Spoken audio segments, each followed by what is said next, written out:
Sound art is a product that is a speaker and it's art. We combine it together and we call it sound art. What makes it so unique that any picture can be your speaker? Sound art gives you the high quality sound without the ugly speaker. This isn't a picture with a speaker, the picture is the speaker. Just imagine your wedding picture uploaded onto a canvas and now it's speaking 10,000 tunes. I mean, it's a very cool concept. What we like so much about it is that you can take anything that means something very special to you, upload it on the canvas, have it hanging up in your room, your balcony, wherever you want to put it, and now it's a speaker. I mean, how cool is that? It's something that we have that and no one has. No one has this product. It's just a great gift to give anybody. It's just a neat concept. Around here we say, art never sounded so good.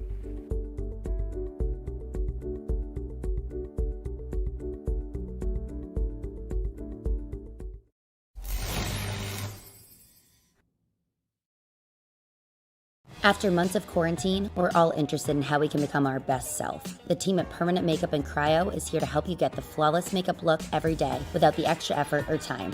When it comes to your appearance, you deserve the best care that money can buy.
We've been to Spain, England, and Japan, and tonight, the Northwest GT3 Challenge hits its third continent in its young season as we visit the circuit often known as Interlagos.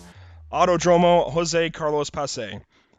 First opened for competition in 1940 before gaining international relevance as a host of Formula One Grand Prix for the first time in 1972, this 15-turn counterclockwise circuit features plenty of natural elevation change and daring overtaking opportunities to reward only the most brave of racing drivers.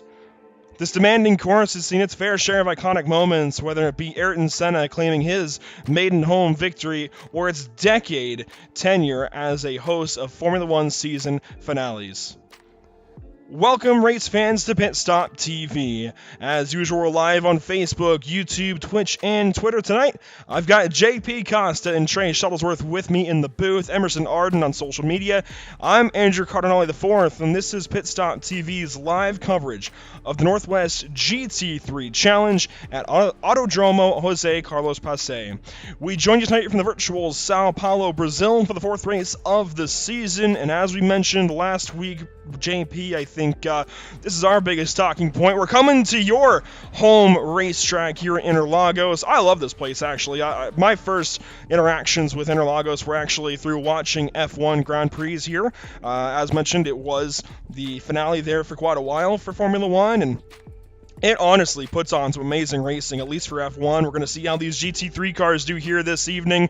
It's been a whole week-long set of practices and races these guys have gotten to do, as usual, if they run the VRS GT3 series on iRacing in the official series. And now they get to put all of that testing, all of that R&D to the test this evening and see who can be the best after 60 minutes. Yeah, exactly. We're gonna show the standings real shortly, but how close the standings are in relation to top 1, 2, 3, 3rd, and 4th. People are gonna have to be putting some mad qualifying, some mad practice into these races to make sure they can get the advantage that they need to keep the championship position or to gain even some momentum on the championship. So obviously every single round is going to be as important as the last one, but obviously as we move towards the end of the championship, every single race is even more important because mistakes are going to cost you a lot more if you make if you DNF or if you have a crash on instant. This obviously we're only in the 4th round, but as time goes on, mistakes are going to be extremely costly if you're fighting for the championship lead or any sort of position in the standings. No, that's a very important point there, JP. Just the fact that after this round, we're going to head over to Australia. We'll be at our 4th continent of the season already, and that'll be at Bathurst. And after that, we're going to have a bye week. We'll already be halfway through the young Northwest GT3 Challenge season, and from there, I think we're going to have a pretty established idea of who's going to be able to challenge for the points championship. I feel like this track could definitely shake things up quite a bit.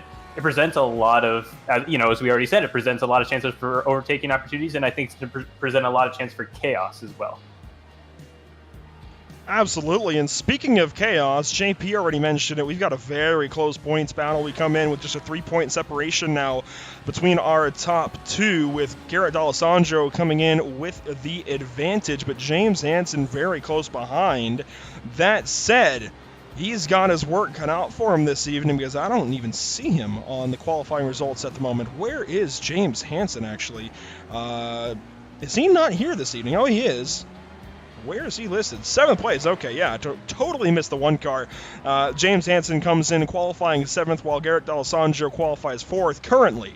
That's still subject to change as these guys sort all that out. But Absolutely. Garrett has just looked like the best driver all season long, but of course, if you go back 1 week ago at Okayama International Circuit in Japan, we had a massive turn 4 accident there in the Atwood curve with Garrett Alessandro, Chris Brunnemer, and more.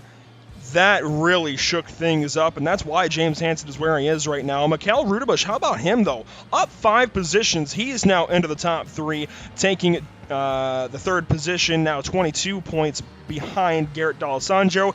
And Trevor Anderson representing Whiplash Racing. He's up in 4th. Gavin Cohn for RSR making a lot of big jumps up the standings. He's up 4 spots into into 5th position, 31 points back.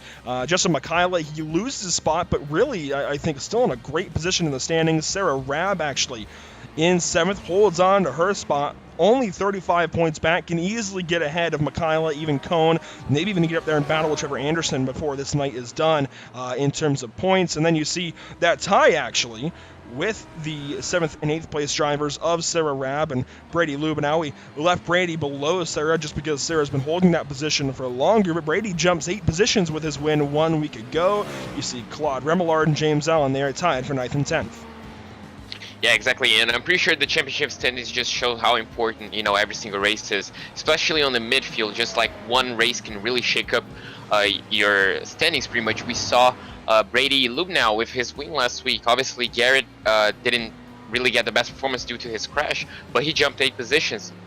James Henson obviously just keeping that 2nd place and only 3 points behind the leader, even though he didn't win a single race. So it just shows how important, with this 30-40 cars field that we have, just shows how important it is to keeping your nose clean during the race and just making sure you get the positive result to make sure you keep that championship position, championship hope, I guess, alive towards the end of the season. I think the thing that's really exciting about this championship points format is the fact that, we're looking at these top 10 drivers and they're all within a race's worth of points of leader Garrett D'Alessandro. For the maximum amount of points, rather, that a winner can earn in a race is 55, you go all the way down to 0 for finishing 55th. Now, of course, we haven't gotten anywhere near that figure. We have about 30 cars tonight, but that reasonably, for someone like Brady Lubinell, who just won last week, he's only about a race worth of points behind, and then there's a couple more opportunities for him to earn bonus points throughout events as well. 2 points are handed out for fastest lap, 1 for the pole sitter, and then if you keep your incident points, which come from car contact with other drivers or occurrences where you go off of the racing circuit, if you keep that under 3 incident points, you can also gain an additional bonus point. So a lot of chances for guys to get back in the championship. And we mentioned a bit earlier, there's still 6 rounds after tonight, so I think this championship's wide open right now. Absolutely. Everything's still wide open, especially looking forward to next week, for example. I haven't even gotten through this race, and I'm already looking forward to next week at Bathurst. That's going to be a very interesting one. I've never broadcasted a race from Bathurst before. That's going to be wild. We do have a bye week after Bathurst. Then we go to Monza. That's going to be interesting as well before we go to Silverstone. Sonoma, our lone trip to the United States of America. That's a great racetrack. Looking very forward to that. The Nürburgring, of course, the GP circuit to get us closer to the finale at Zolder. It's going to be a wild trip these next 6 races over the course of 7 weeks with Bathurst, Monza, Silverstone, Sonoma, Nürburgring, and Zolder. But we have to get through Interlagos first, and let's take a look at our track map tonight, and I'll turn it first over to JP with our correct pronunciations of each corner name. So as you can see on the track map, drivers are going to be heading very fast, flat out pretty much towards turn 1. They're going to be going to a heavy braking zone towards the Senna S's, the complex of turns 1 and 2. As they head into the S's do Senna in Brazil, in Portuguese, obviously, as they head out of the Senna S's into turn 3, Curva do Sol, as they head into the back straight. Obviously, the main overtaking point on the racetrack. As they head into turn 4, Descida do Lago, the complex between turn 4 and turn 5, as they head up the hill towards Ferradura and Laranjinha, turn 6 and 7, as they brake again through turn 8, as they head into pretty much a hairpin of Pinheirinho, as they go up the hill once again to Bico de Pato in turn 10, as they now are going to head again down towards turn 10, they're going to race down on turn 11 towards turn 12 on Mergulho e Junção, respectively, as they head onto the massive straight of turn 13, 14, and 15, as they're going to be finishing this quick and short lap of Interlagos. And if you're like me and you can't pronounce all of those names, We've got turn 1, or the Senna S's for 1 and 2. That's a pretty straightforward complex there. Curva do Sol, that's not too complicated for turn 3. Then you go down the backstretch to Descida do Lago. Also, not very hard, actually, just Descida do Lago. I think that's a pretty cool name, actually. That's the complex of 4 and 5, those couple of left-handers. Then you get to where I'm completely thrown for a loop. I'm glad we have JP to make us sound somewhat educated there for turns 6, 7, 8, and 9. 10, actually, another one, Bico de Pato, that's relatively straightforward. I'm sure I'm a little bit off my pronunciation, but still not so bad. Mergulo, that's not too bad for turn 11. Turn 12, that's where I think we're going to see a lot of opportunities to pass, especially for the race win, and that's where we're going to see a lot of dive bombs here towards the end of the race, I think, Trey. Just trying to make some quick spots before you head around turns 13, 14, and 15. 14 being called Subida dos Boxes, and that's one of I think your most key passing opportunities, turn 12, because that sets you up for that long, just flat out section where you go around turns 13, 14, 15. They all have corner marshals, that's why they're called corners, but really, they're not turns at all. And, you know, just like last week, I'm pretty sure this racetrack is one of the few that pretty much you can overtake on literally every single corner.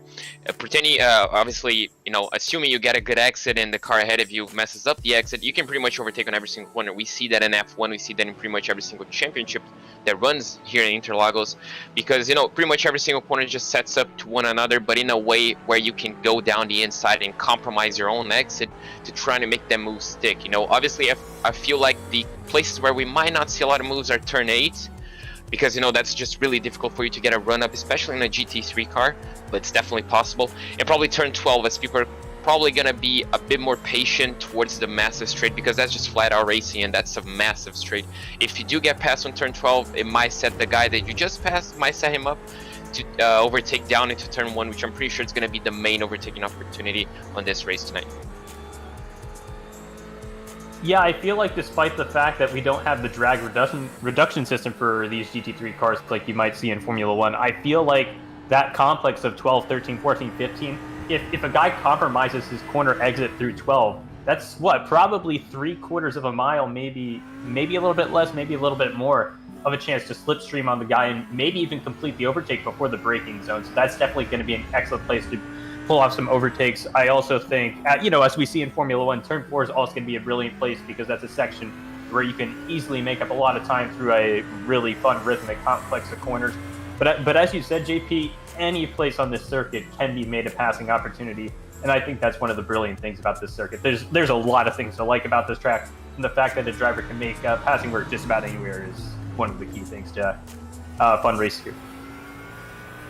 Yeah, I'm very much looking forward to this evening's race. You see the new kind of aesthetic there as well for our track maps. You can look for that updated look on all of our track maps for road courses moving forward. I think it looks a bit flashier. I think it looks a little bit nicer, and definitely you can also see the pit lane there, so we'll make sure to include that in the future. Of course, we want to thank some of our partners this evening before we get going, and we'll just get right into our league partners, beginning with 425 Motorsports, who caters and specializes in automotive racing and driving equipment for all automotive enthusiasts. 425 also offers a full automotive shop for any car project you may have. 425 Motorsports is privileged to bring the Northwest some of the best equipment on the market. Go to www.425motorsports.com for more information. PGP Motorsports Park also helps these guys out at the 22-acre go-kart racing venue with miles of asphalt road and panoramic mountain views.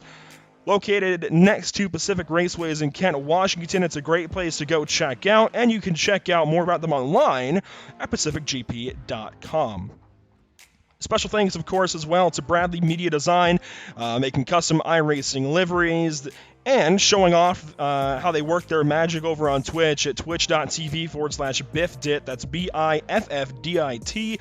Check them out as well. A massive thank you to Skull Sim Gear, putting up a custom button box for the champion of this league. You can check them out at skullsimgear.com. They also work on button boxes and accessories for games like Assetto Corsa, Elite Dangerous, Truck Simulator, be it American, European, whatever.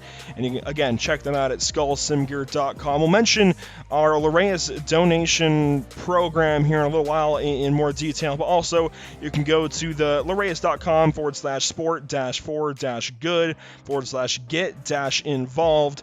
That's a whole link. I will put that in the chat here momentarily while JP and Trey take you down our starting grid. So, once again, we have Chris Brunnemer, as you can see there, the car number 2 starting on pole position. Alongside him, John Winterdorf, a great qualifying position for him. Great qualifying result, sorry, for him. In 3rd place, we have Brady Lubinell, starting P3. Alongside him, Gavin Cohn, another surprise, I'm pretty sure, in qualifying. That's a great spot for him to start. In P5, we have James Hansen, alongside him, Trevor Anderson for Whiplash Media. And the surprise, I guess, the letdown of qualifying, I'd say, is Garrett Alessandra. After leading practice starting on P7, he has a lot of inroads to make on this great circuit. On this, I'm pretty sure he's going to providing us great overtakes, trying to get up in front.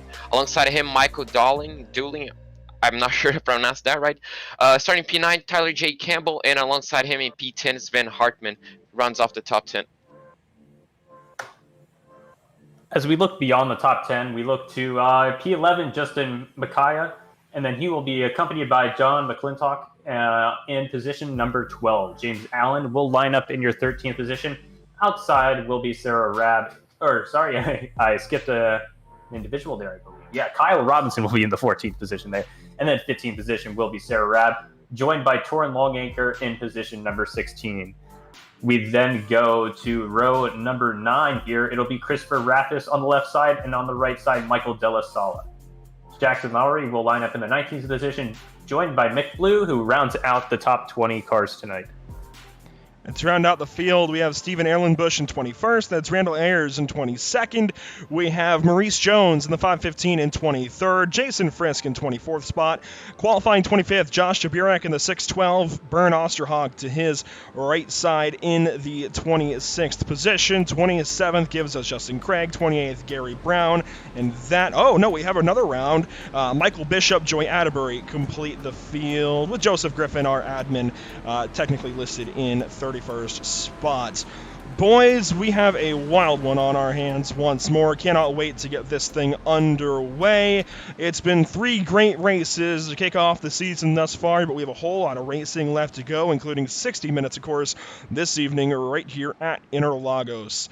As they enter these last few corners, looks like they're rolling through turn 12 now, headed up through 13, 14, and 15 before getting this race underway. Of course, you can watch anywhere that we broadcast, be it Facebook, Twitter, Twitch, YouTube, but you can only watch our social media updates on 2 different places, as Facebook and Twitter. We highly suggest you follow along with us for all of our Pit Stop TV broadcasts. We are coming up out of turn 14. There's the DRS zone, where it would usually open up if this was an F1 race, but we have GT3 cars, and you can't change those wings on the fly. Coming up to the main straight. The green flag flies, and we are off. We are racing at Interlagos.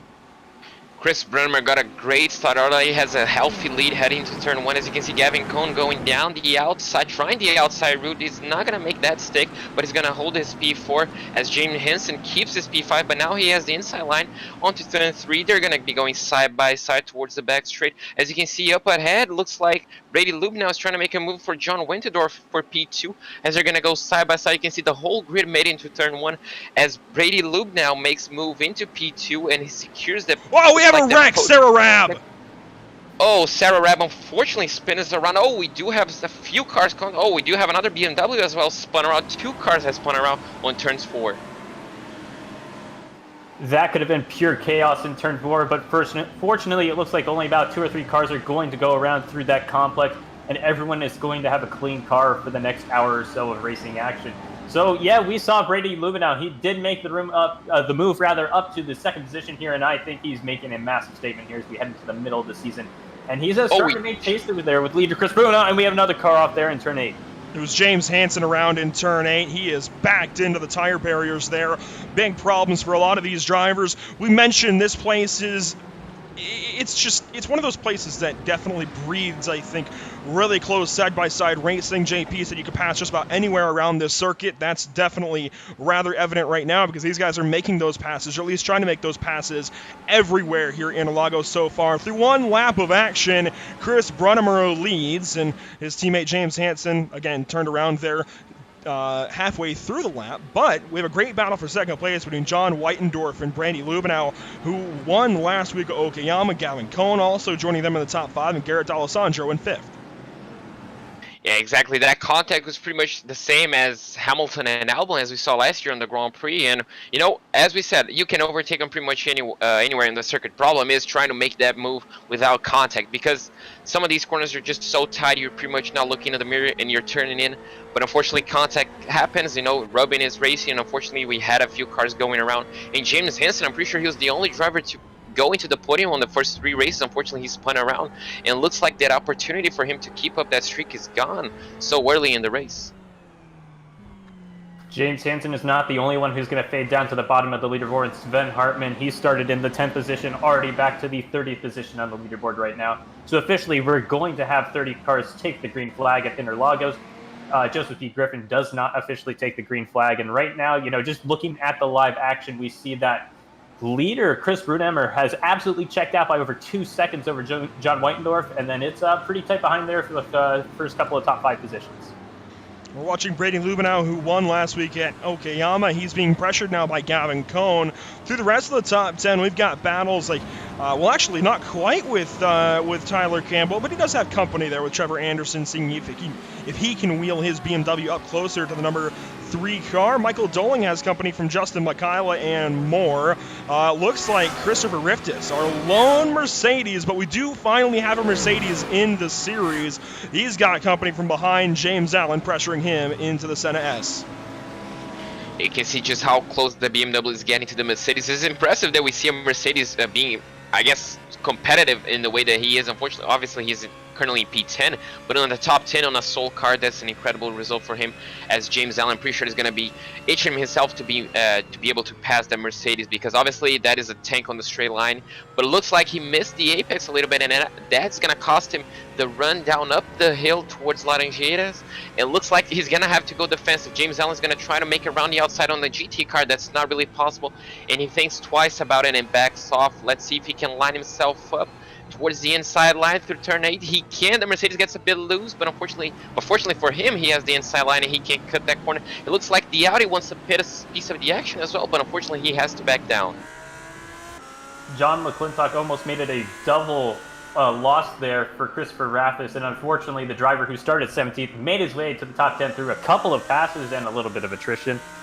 He's going to start to fade a little bit down the leaderboard, but it should be pretty exciting to watch here and see how he's able to defend here as we come into 12, 13, 14, 15.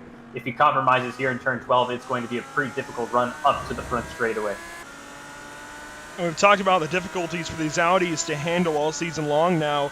They seem pretty stout there at, my mind is just slipping, at Barcelona. And of course, Garrett Alessandra's won 2 of our races so far at Barcelona and Brands Hatch. But last week, our first win for one of our Ferraris in the field with Brady Lubinell. And the Ferraris are just looking overall stronger. If you're good in the Audi, I think it's a better car just because it seems like it's a little more nimble, can get around these corners a little better. But you've got to hang on for dear life, and it's so tough to do. One of our Ferrari drivers who's looked good all season just hasn't quite put races together just yet, at least not for a win. Chris Brunnemer, he's out to a 2.5 second lead already. This 2 car is looking stout. Yeah, exactly. This is pretty much the dream scenario for Chris, I'm pretty sure. He's starting on pole, he's bolting away, and I guess his main challenge, which is Garrett on Brands Hatch, is all the way down in P6. Oh, no, sorry, P5.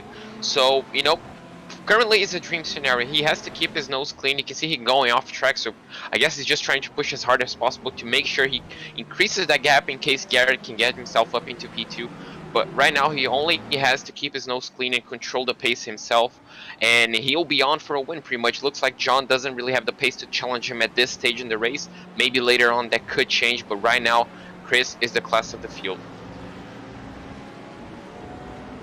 The important thing here for Brunnemer early is the fact that he's hitting pretty consistent lap times, yet his best lap time of the evening so far is a 1:33.5. Last lap time by was a 1:33.6. So as you said, JP, I think he's just doing his job right now. you don't want to necessarily push the tires here just because it's so costly to have to feel that you're going to have to take some tires in the pit stop, considering it's a sprint race. So I think he's definitely doing his job right now, and we're riding on board here through these Senna S's, and we're going to see if there's going to be an overtaking opportunity available as we head into turn 4. And mentioning those tires, Trey, we talked to some of these drivers post-race at Okayama and finally just asked them the question, are you taking tires in this series?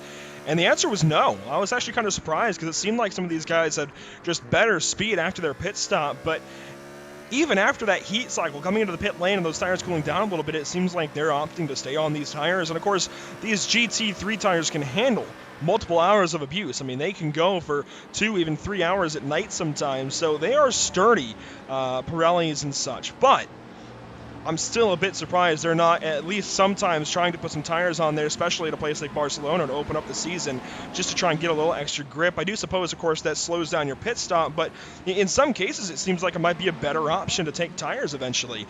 Through the top 10, not much has changed. Garrett Alessandra currently pressuring the 23 of Gavin Cohn. We see that here on our screen. Tyler Campbell still in 6th spot. Trevor Anderson in 7th. Michael Doling, Justin McCullough, and James Allen round out the top 10. Looks like he has actually driven away from Christopher Raftis just a little bit, but he's still got John McClintock and Joey Atterbury trying to battle up to him. Yeah, and just coming back to the tires, even though this is a very short circuit, this circuit pretty much stresses a lot of the tires. Being in Sao Paulo, being in the heat, obviously the track is 50 degrees Celsius, so it's a pretty hot track. We might see a few mistakes due to pretty much the temperature only. You cannot really get the grip, as we're just seeing Gavin Cohn unfortunately missing the apex on turn 1. That's going to be compromising his whole exit, and he's going to be putting himself essentially into danger behind Garrett Alessandro. But it's just the difficulty to getting these tires to work at this temperature. As you can see there, Gavin going defensive, pretty much just to try and ease off the slipstream from Garrett. As you can see, him once again, he's missing the apex, so he's pretty much feeling the pressure. He's gonna get that off track. He's gonna have to go defensive up the hill, and let's see if Garrett's gonna brave it around the outside. No, he doesn't. So he pretty much just moves back onto the racing line. He has to keep his composure to make sure he doesn't make all of those mistakes and not allow Garrett to get past this early in the race. Yeah, JP, I have the feeling that you've probably driven these cars quite a bit around the Interlagos circuit, because as we've seen, it's really hard to make an overtaking opportunity work through 6 and 7. These cars do tend to have a lot of downforce, relatively speaking, but it still doesn't seem quite to be enough to be able to hang side by side with some of these guys as we head through that complex. Despite the fact that, you head into the entry of turn 8 and it's quite a wide entry and you can make double wide work, but it's just really hard to stay side by side through 6 and 7. So as you said, like that middle complex of the circuit, you can make passes work, but you're definitely going to be looking, I think, at mostly turn 1 and turn 4 tonight, which I think we've seen so far. Yeah, that would definitely stand to reason so far. And of course, JP has much more experience with this place than we do, but I'm definitely surprised by the fact that these guys are racing pretty much single file so far, because JP was totally right. There's a lot of overtaking opportunities. It's just a matter of using them to their fullest, and it's tough to do so, for sure, at a place like Interlagos where, sure, you have a ton of runoff, but you go out there and you might just have a bad time. Of course, you can clip some grass, run on the artificial turf, and maybe just go wide and hang on to things, but you might get a slowdown and stuff like that. So you do have to definitely exercise some racecraft when you make a pass here. I think that's really just holding these guys up right now. And of course, we're only 10 minutes into a 60-minute race. I say that, and Garrett Alessandro goes up the inside into turn 6. Oh, contact as well! Yeah, just like Trey said, you really don't have the downforce on these GT3 cars, to go side by side through that complex. You just don't have it. And Garrett just pretty much proved that. He was trying to go down the inside. Gavin was having none of it. Closed the door, and unfortunately, they pretty much wheel banged. Looks like no damage to either car, but you just don't have the downforce on these cars to go side by side. Pretty much, you're only gonna see that in LMP1s and maybe LMP2s in Formula 1 cars on iRacing. But, these guys are not going to give up. Garrett pretty much has to line his overtake perfectly. As you can see, Gavin Cohn, once again, that's the second lap in a row he misses the apex of turn 12, and that's going to make him very vulnerable on the run down to turn 1. You can see that Garrett just popping on the slipstream, trying to get that extra bit of speed, the less air resistance to try to make a move. I'm pretty sure he's going to try to make a move. Gavin's going to have to go defense. Looks like he leaves the door open on the inside, and Garrett's going to take it. Is Gavin going to brave around the outside? He brakes later. The corner allows him to do that, but it looks like he just gives up on a corner to try and get a better exit into turn 2 and 3, but looks like he's just too far behind to try and make anything work. And Garrett Alessandra moves himself up into P4. Yeah, unfortunately for Gavin Cohn, as you said, JP, it looked like he was compromised from the moment he exited turn 12, and I think he did a relatively decent job of making Dale Alessandro work for the position, but I think by the time we got near the apex, it just seemed like Cohn didn't set up well enough to be able to challenge coming through the back end of the set of S's, so it was a pretty hard-fought effort, and he did a pretty good job there for a few laps, but unfortunately, the Audi of Dale Alessandro, he comes into tonight as the championship points leader, and I think he's doing his job to maintain that points lead right now. And now he's only one spot out of the podium position. How about this battle? This is for 6th, 7th, 8th, and 9th right now. Tyler Campbell, Trevor Anderson, Michael Doling, who tries to go up the inside of turn 8, and Justin McCullough back there. This is great stuff. These 4 cars running in a train. You see Anderson kind of just trying to hang on for dear life, trying to defend right now. It seems like those cars behind him are a little bit better, and actually, that might have been turn 10, not turn 8, but contact almost with Doling and McCullough. McCullough gets right to the back end of that BMW, maybe gives him just a little bit of a boop, and he gets on out of the corner, and everything is straight away again. Down the front stretch they'll go, and we'll see if anybody can do anything in turn 1, but I think they're all too separated. Yeah, looks like they're both in doubles. We can see that Trevor Anderson putting the car around the outside. He doesn't break deeper. Looks like the Audi got a little bit out of shape as the BMW of Michael Doling pretty much just came in steaming down the inside. As you know, we can see again those 2 cars 2 for 2, but Trevor Anderson looks like he's the closest one out of the 4 to try to make a move on Tyler J. Campbell. Tyler has to go defensive. He has to stay defensive to try to hold off that position, and he does. He misses the apex a little bit. Trevor gets really close to the back end of that Audi and nearly makes contact, but looks like Tyler lives to fight another day to fight for that to hold that 6th place. Sorry, and you know that's just another. You have to line him up perfectly in order to make the move stick and not lose a whole bunch of time to the cars behind you.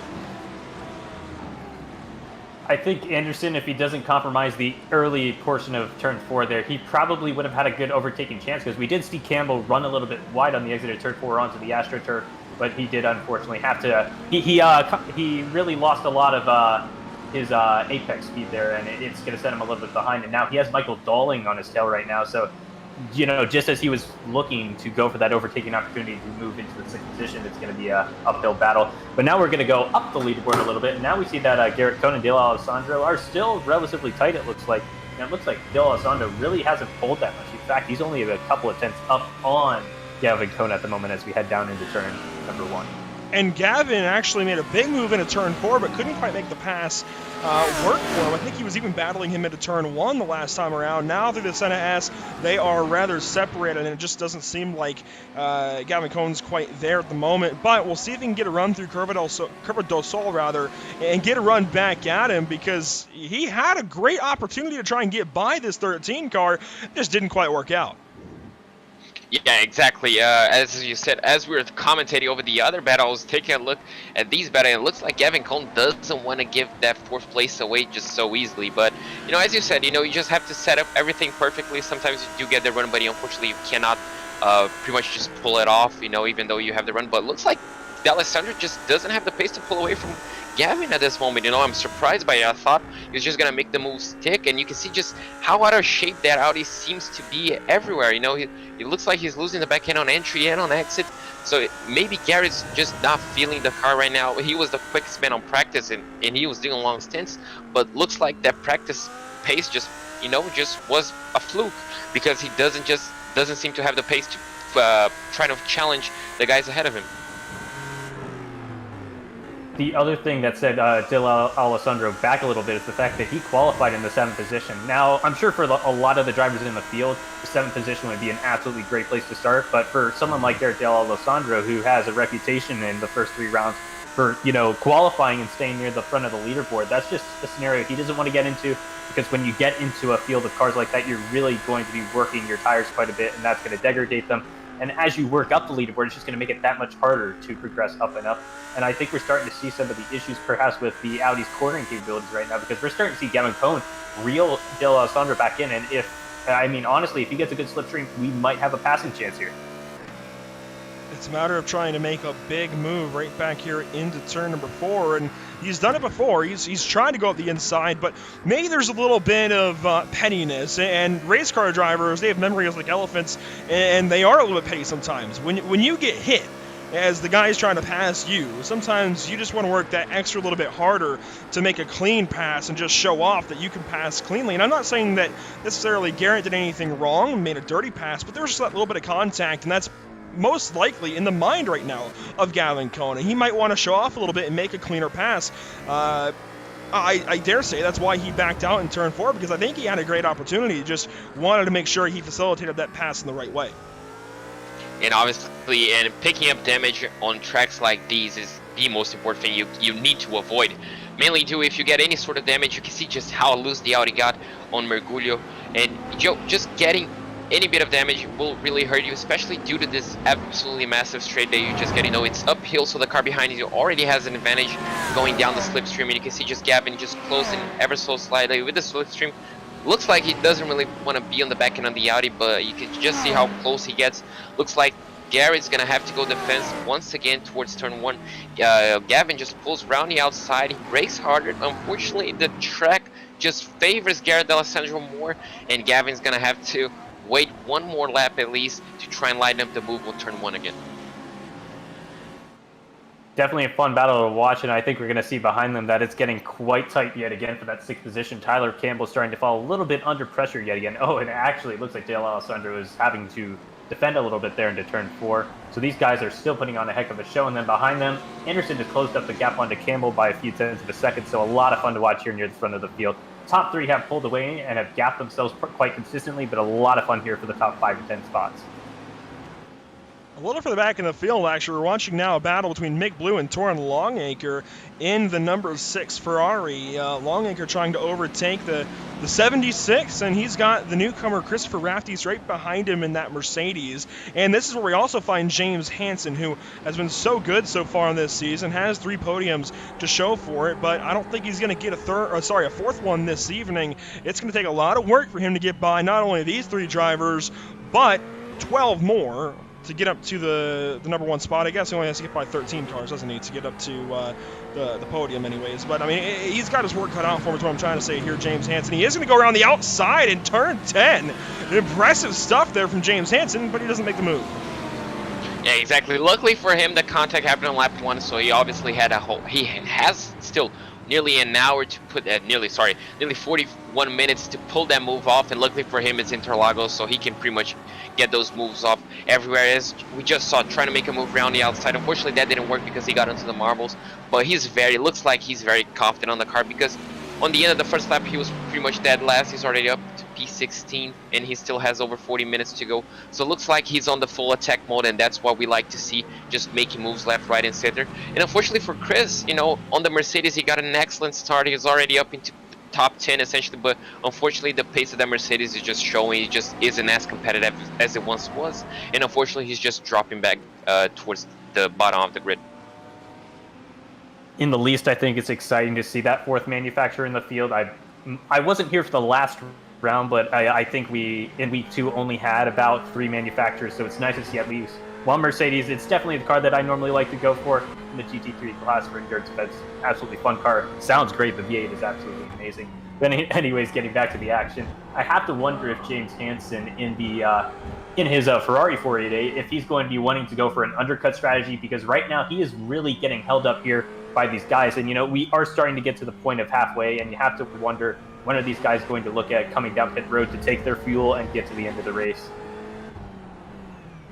Oh, Sarah Rabb almost gets into James Hansen right there. These guys definitely batting very, very closely and aggressively at this point in the race. And there's still 40 minutes to go, but they're certainly making some lunges at one another. You mentioned the manufacturer debate, and we've actually had a couple of BOP changes since this Season 4 of iRacing started. Of course, iRacing splits their seasons into quadrants of the year, and we just started. Well, I mean, when the season started, we started season 4, the 4th season.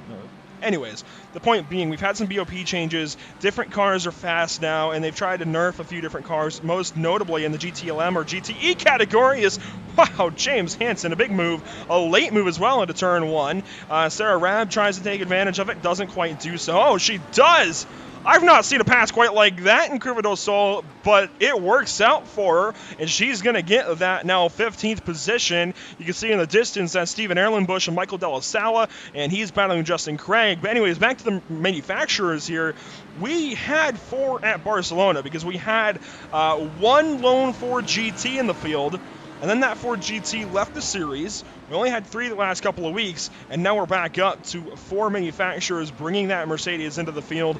But that's all we've got. We only have the 1 Mercedes. We don't have any Fords. We don't have any McLarens. It's James Hansen, man. He is on a mission.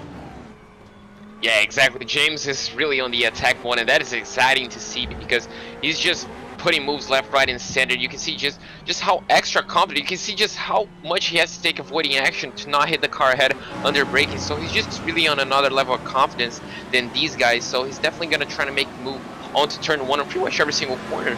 But coming back to the car debate, obviously, you know, it's always nice for not only us to commentate, but obviously to the viewers to see as many different cars as possible. But unfortunately, due to iRacing right now in the BOP, is just not viable for these drivers to stay on the Mercedes, stay on the Ford, or stay on the McLaren, just due to the characteristics of the car. It's going to be interesting if next week Chris is going to be on the Mercedes as well, because I'm pretty sure they're allowed to change once per season without a penalty, and then they'll get penalized. So it'll be interesting to see if the Mercedes still sticks around towards the end of the season. Yeah, it'll definitely be interesting to watch. I mean, we still have about 6 rounds after tonight, and there's a lot that can happen over the course of that time. You know, we're having a lot of fun here in the midfield, and I think, you know, Interlagos has delivered an absolutely fun product so far. And Hansen's going to dive out the inside, and it was a really, really late move there by Longacre, but I mean, it's going to hold the position for now, but it just is probably going to increase the aggressiveness here of James Hansen. Unfortunately for him, we're going to come to 6, 7, 8, and it's going to be really hard to pull up an overtaking opportunity over the next few corners. If I'd have to guess, probably going to be setting up yet again to make that overtake into turn 1. And it has been noticed out in the chat, but also we did see that Trevor Anderson has dropped out of the top 10. That's moved all these guys up a spot as well. So this battle is all gained a position because Trevor Anderson has made that pit stop already. So we'll see how that works out for Trevor. They're not taking tires though, so I'm not so sure how helpful that'll be. Usually we're talking about an undercut in F1 or even NASCAR or something where those tires are a hot commodity and they make all the difference in a battle, but really they're not going to make much of a difference here. We do have a battle for that 4th spot once again as Gavin Cohn. A big pass there in the Senna S's. He gets back up to 4th position over Garrett D'Alessandro. And we're getting close to where these guys will make their pit stops as well. It's still on the early side of that pit window, but certainly acceptable at this point on. Tyler Campbell has company from Justin Mikayla. That is for 6th position. Michael Doling hanging in there as well. You see James Allen further back, leaving Curva del Sol down the back stretch now. Really just tame battles through the rest of the top 10. John McClintock, Joey Atterbury back here. And then we get back to that 3-some, 4-some, if you will, even behind Mick Blue with Torin Longacre. James Hansen now up the inside down the backstretch. Will he make a move into turn 4? Yes, he does, because he just much braver on the brakes, and looks like Sarah Rabb also took the opportunity as well. Looks like Christopher is also in one single corner. Torin Longacre lost 3 positions, so that's not ideal for him. He was a bit too cautious, maybe under braking, and unfortunately that's going to cost him a lot. But, you know, looks like James Hansen now is going to be on the attack of Mick Blue, but whilst he's on the attack, he's definitely going to have to be defending from Sarah Rabb, who she looks really racy as well. You know, she was just biding her own time behind James as he was going wide. He was trying to make a move around the outside. She was just holding her, pretty much holding herself to try not to make a move on the inside, but looks like she's just going to be following him for now because she seems to have the pace to keep up with him, at least in this point in the race. No, the chat's been mentioning it, and Sarah Rabb is definitely giving James Hansen a run for his money here, despite the fact that she started near the mid-pack, and I think she actually went off into turn 4 on lap 1, still doing an excellent job here early so far. I want to thank everybody in the Facebook, YouTube, and Twitch chats this evening, keeping things rather chatty, as one said earlier on.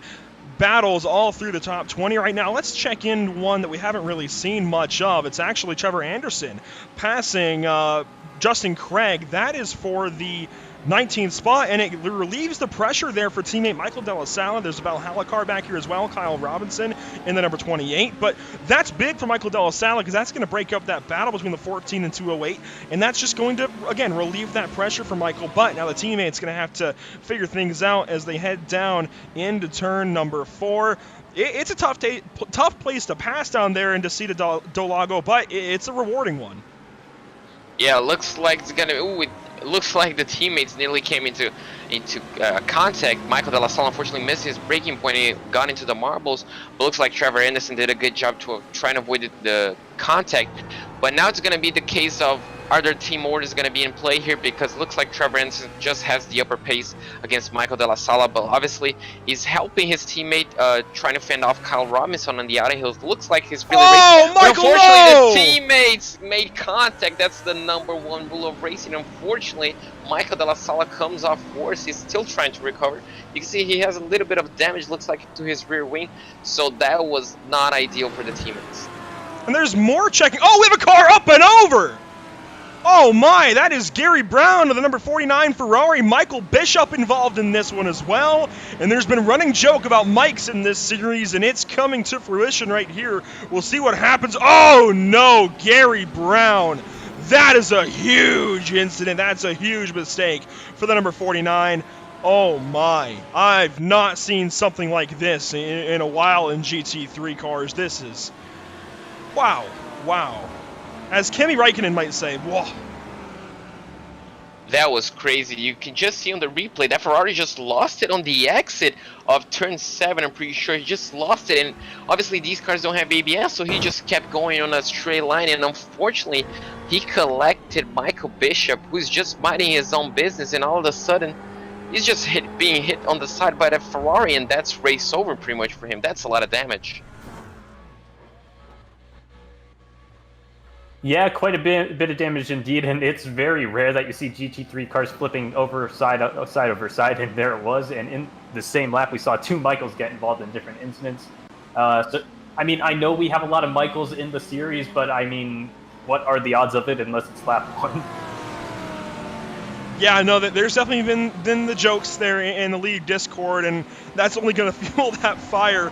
It's pretty funny to watch. Mick Blue, not quite a Mike, a Mick instead. He's going to put the move there on James Hansen to try and get that spot back, but James just powers away. That's why it's so tough to pass in turn 12. I think it's rewarding if you can get it done, but you sacrifice that exit speed, and I guess I'm going to eat my words from earlier on in the show. You guys are totally right. It's not very rewarding unless you can really make a pass very, very early in the braking zone and still somehow come away with a run, because that's what happens. I mean, Mick just didn't have the acceleration to boot there, even though he made that attempt there at the pass, and Sarah Rab was all over him down the front stretch. Didn't make a move on him into 1, and therefore she's got to sit behind him in Curva do Sol, and they're just going to ride in a train again down to Desida do Lago. This might be where we see the move from Sarah. Looks like, I don't think Sarah's going to make a move, but looks like Mick Blue is running a really low downforce trim on that BMW because he got a terrible exit out of turn 12, and that's the point where we wanted to touch. If you go for a move and you don't make a stick, you're going to be under pressure from the guy behind, and Sarah nearly pulled the move off, but looks like the BMW is just a rocket on the straight line because he got a worse exit and he was still catching up to James Hansen up ahead of him, and Sarah was just getting dropped behind. So looks like the Mick Blue has a really low downforce trim. You can see just how much he's losing time, and look how close Sarah is to the back of him. But as soon as they get on the straight, looks like Sarah's gonna make a move. She's not waiting around. They do make a little bit of contact, but she gets the move done on to Pico de Pato. That was an incredible move. That was a really brave move, and luckily for them, it didn't end in disaster. Excellent racecraft there by Sarah Rab. She, declared the inside line quite early into the entry of the corner, and then it looked like Blue might have turned in a little bit, not realizing that she had that she was that far alongside. Excellent overtake, and she's going to be yet again right behind James Hansen as the two of them continue to make their way up the leaderboard. It's been very fun to watch, and Rab is going to be down into the pit lane to take fuel, and we've crossed actually halfway on the previous lap. So it makes sense that we're now into the one and lone pit cycle here at Interlagos. Of course, we want to thank Pitstop TV's partners and Tucson Sound Art, Permanent Makeup and Cryo in Maine, and Whiplash Media. We'll talk more about them after the pit cycle. You mentioned Sarah Rabb following down the pit lane. That's after Trevor Anderson pitted some time ago. We've got a pass for 9th place as John McClintock overtakes the 117 of James Allen. And now our eyes turn back to our race leaders who have had a very calm event so far. Chris Brunnemer still leading this thing. John Whitendorf 2nd place. Brady Lubinell currently taking over the 3rd position. He won last week at Okayama, so trying to follow that up with a good run, and so far he's doing just that. Maybe digging for another pretty good podium. I'm sorry, I'm going to keep making the geology puns. It's an open door. I've got to take it. Meanwhile, Gavin Cohn still defending from Garrett Alessandro. One of the better battles on the racetrack when they're around one another, but it seems like one will get a gap and then make a mistake and fall back to the other, and then they'll make that pass, and whoever just made the pass goes up, gets away, then makes a mistake, comes right back to it. So it's kind of like a yo-yo right now watching these two. Yeah, exactly. It looks like these cars just pretty much just suits one part of the racetrack, suits the BMW, one part suits the Audi. It looks like they just keep getting back and forth between these parts of the racetrack, and it's incredible. Unfortunately for Garrett, that's not really good for his championship chances. Luckily for him, James Hansen is not having the best of races, but for someone that was fighting for the wins in in every single race so far, being P5 right now, it's not his ideal place, but it's providing us great battles, and it's providing Gavin Cohn, I'm pretty sure, his best result for the season so far. So, might be a huge boost in morale for Gavin, and we might see, you can see just the mistake there, but might just see him on the rest of the season just, putting up some excellent results just like this one.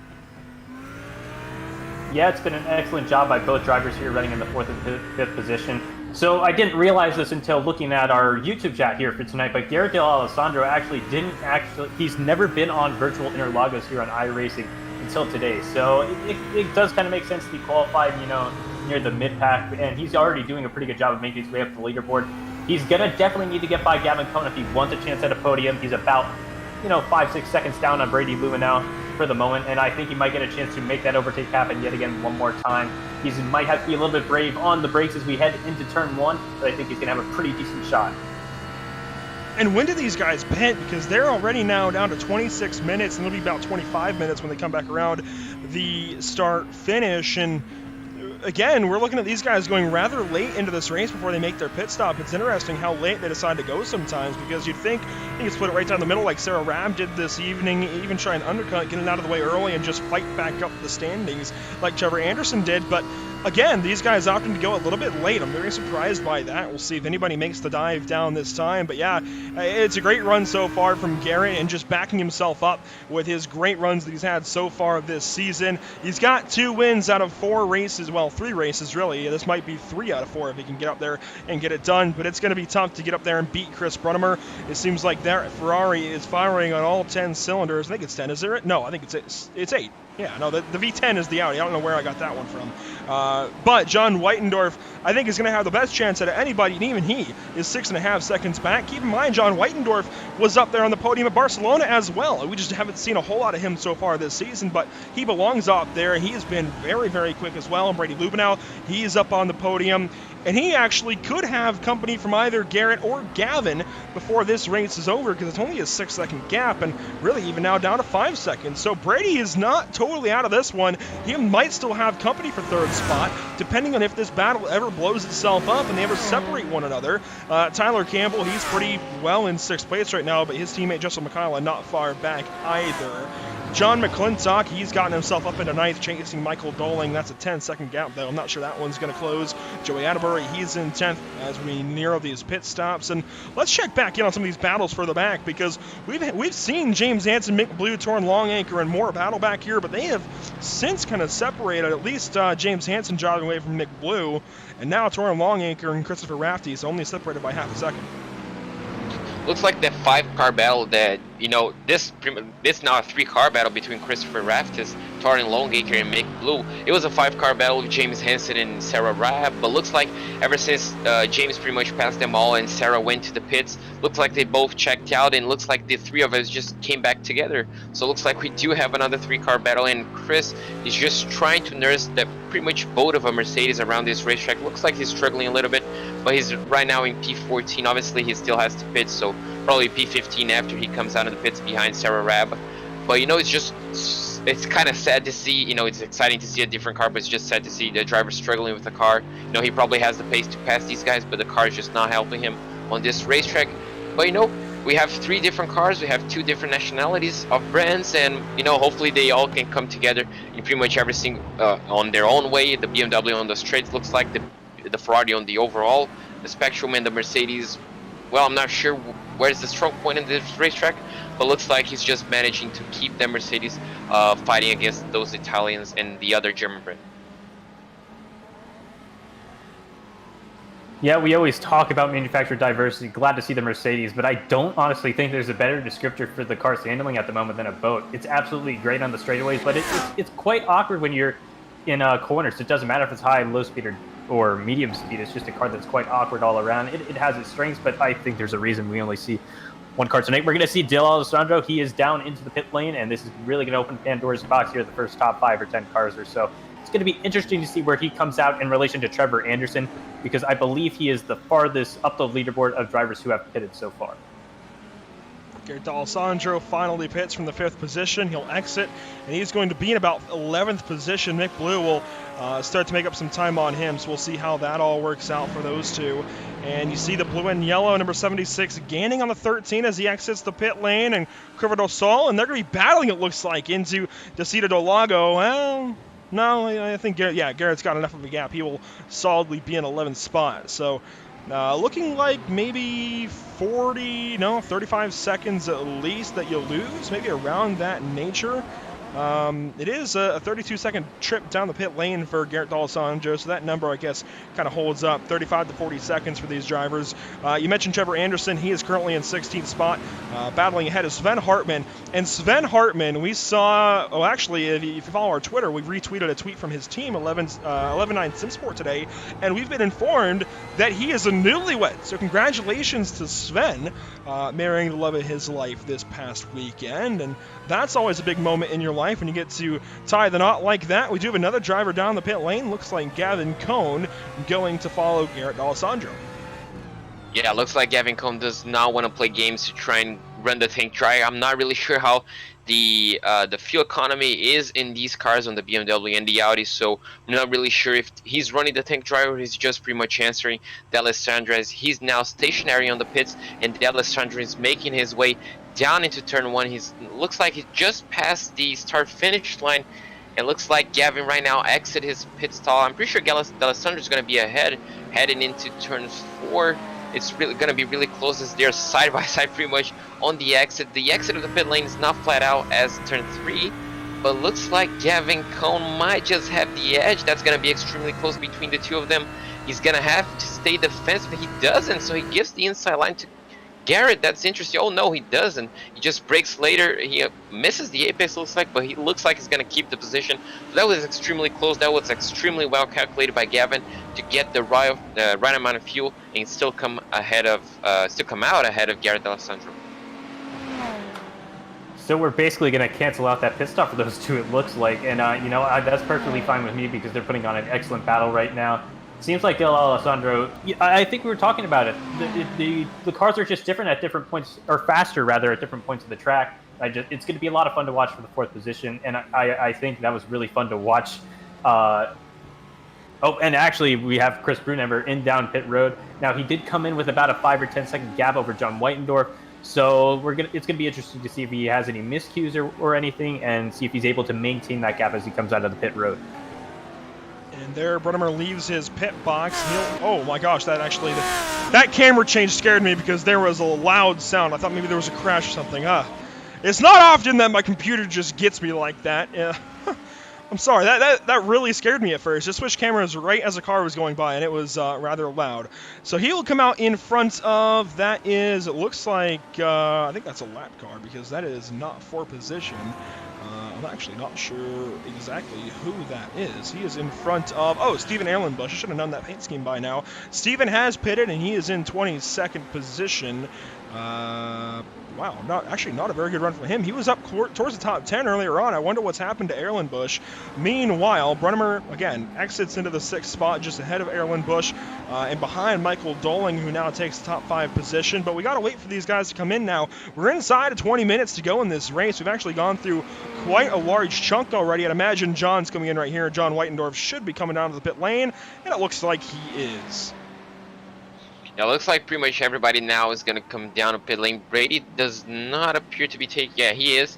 So pretty much every single Ferrari running the tank dry at this point in the race. We're going to see Tyler Campbell. We're going to see if his Audi needs a splash and dash of fuel to make it to the end. Looks like he needs, obviously, the entry of the pit lane. Yes, he does. So pretty much every single car within 18, 19 minutes to go has to come into the pits. And, you know, for John Whitendorf and Brady Lubinell, it's pretty much a safe stop. They have a healthy gap between the two of them, and obviously Brady to the car behind, which it was Gavin Cohn. So it looks like they won't have to worry a lot about, you know, getting the right fuel amount, the exact right fuel amount. But, you know, they're just going to come back safely onto the road and continue his race. Looks like Michael Doling also came to the pits. John McClintock was right behind me, also in the pits. So it looks like pretty much everybody making that fuel stop. Only a few drivers. Justin McHale is also on the pit road. Looks like he jumped someone. I'm not pretty sure if he jumped. Yeah, looks like he got a few positions on Tyler J. Campbell. So, oh, as Tyler makes a little bit of a mistake and he hits the wall on pit exit. So Interlagos pit exit caught one driver at least on this afternoon, and that was Tyler J. Campbell. Looks like no damage done to his Audi at least. Looks like he's going to cut back out to the circuit in about the 7th position. So all around, a lot of really orderly pit stops. And again, we saw that no one's going to go for the tires. We're in a sprint race, and the degradation is just not that extreme to the point where these guys need to take additional sets of tires. For the most part, it looks like guys near the front of the field are mostly spread out by 1 to 2 seconds at minimum, and, you know, anywhere up to 10 seconds at maximum. Gavin Cohn's down about 9 seconds on Brady Lubinell for the final podium position of 3rd position, and Chris Brunnever has maintained that gap of about 5.5 seconds over John Whitendorf. So I think we've settled into a bit of a rhythm here, but I'm sure there's a lot still to play on the table, even if it's not near the front of the leaderboard right now. And Brunnemer has just been in his own class all evening long, hasn't he? I mean, it's not even been a battle for first place. From the start of the race, he just got a big jump on Whitendorf and company, and it's been off to the races for this number 2 car, and he has gapped the whole field by quite a bit through the entirety of this event. That said, Whitendorf comes out only 5 seconds back as opposed to 6 seconds or more. So Whitendorf has made up some time through this pit cycle, but I'm not so sure that he's going to be able to make up 5 and change. We might see him start to reel that 2 car in, though. We'll have to see how the tire degradation differs for these 2 Ferrari 488s. Yeah, Whitendorf actually hanging steady at 5.2 seconds. It was over 6 seconds at the time of the pits, so that's interesting to see between those 2.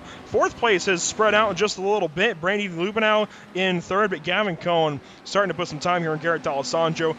Good to see that Gavin has sorted himself out in that battle. I know that was very tight for a little while and looked like maybe Gavin couldn't best the 13 car, but I really think this BMW is just a little bit better than that 13, and I think Garrett was the difference there between, you know, just that raw pace in Garrett himself. Maybe he isn't totally accustomed to the racetracks. Maybe it's backwards. Maybe the car was carrying him. I don't know. But the 13 looked great. I think just overall, Gavin Cohn a bit more polished right now. Justin McCullough in 6th position. Tyler Campbell 7th. Michael Doling in 8th. And Trevor Anderson, despite his woes with teammate Michael Dallasala, might have to talk to those two tomorrow morning at a team meeting or something. I kid. But, actually, that's a pass on a slower car. There for Trevor Anderson. I believe that is the 78 of Jackson Lowry. Could be mistaken. Regardless, Anderson hanging on to a top 10 spot right now, and he's got a decent gap forward and back right now. Almost 2 seconds up to Michael Doling for 8th, and almost 4 back to James Allen. Then we find this string of cars we were watching earlier on with Longacre and Mick Blue. Really, this is the only lasting battle out of this because everything else is pretty well split up. Yeah, looks like that's the closest battle, and behind him, Sarah Rabb. So I'm not pretty sure if she had some contact after the pits, because I'm pretty sure she was ahead of Mick Blue when she does. Yeah, I'm pretty sure, yeah, she got the move done. Mick Blue came into the pits and looks like she came out behind them. So maybe some issues on the pit stop, maybe some extra fuel, but looks like she's gonna have to do it all over again. As you can see there, Mick Blue just flashing his headlights towards Touring Longacre, trying to distract the Ferrari driver onto the braking down to turn 1. You can see they're both pretty similar. There's not really an overtake. You can see just how close he got onto that apex. You can see just the 2 different lines that the drivers can take towards turn 1. And looks like Touring is going to keep that position for now, as it looks like the Ferrari is the optimal car toward on Interlagos, because the whole podium is Ferrari. We only saw Ferraris on the podium. Gavin Cohn is the leading BMW, and Garrett Alessandra is the leading Audi. So it looks like the Ferrari is the most well-rounded car around this racetrack.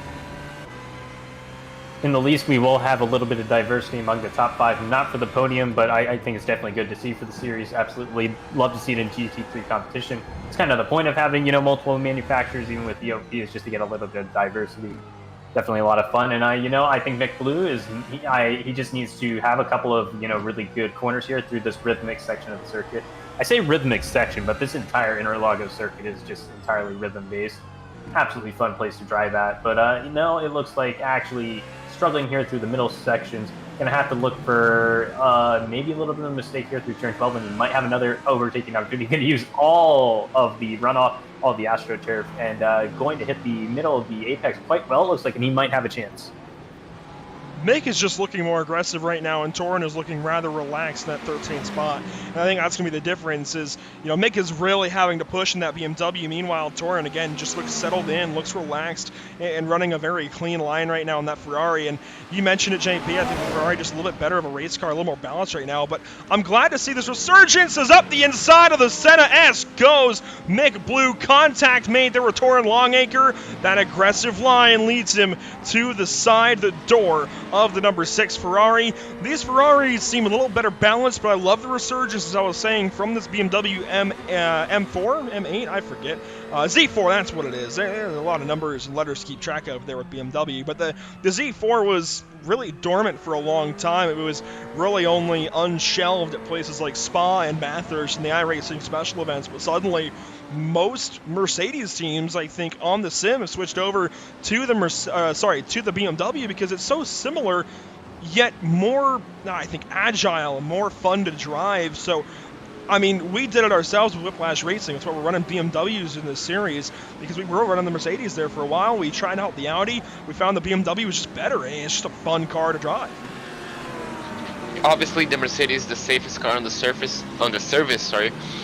It's well regarded as the safest car. It's the best car for pretty much beginners, because it's just not gonna snap out like the Audi. It's pretty much safe. It's a beast on the straight line, and it's pretty much a tank. It can handle some hits to the wall, some hits to the driver's area, as Mick Blue goes wide into turn 12. So all of that work is pretty much undone by himself. He was all alone and he just went into the grass. So that's unfortunate for him, as the BMW, as I was watching the straight line speed, looks like it's just going to come under pressure from Sarah, and this should be a very straight up move as Sarah gets really close to the bumper of the BMW, and you can just see how much the Ferrari is just struggling to pass, as Mick has the inside line. He's going to keep that position, at least for now, as he goes wide on the exit of turn 1. Sarah is going to try to make a move around the outside. She gets onto the marbles, she gets onto the rumble strip, as they make a little bit of contact, and looks like Mick Blue gets the move done, but it looks like Sarah is going to be on under pressure from Kyle Robinson.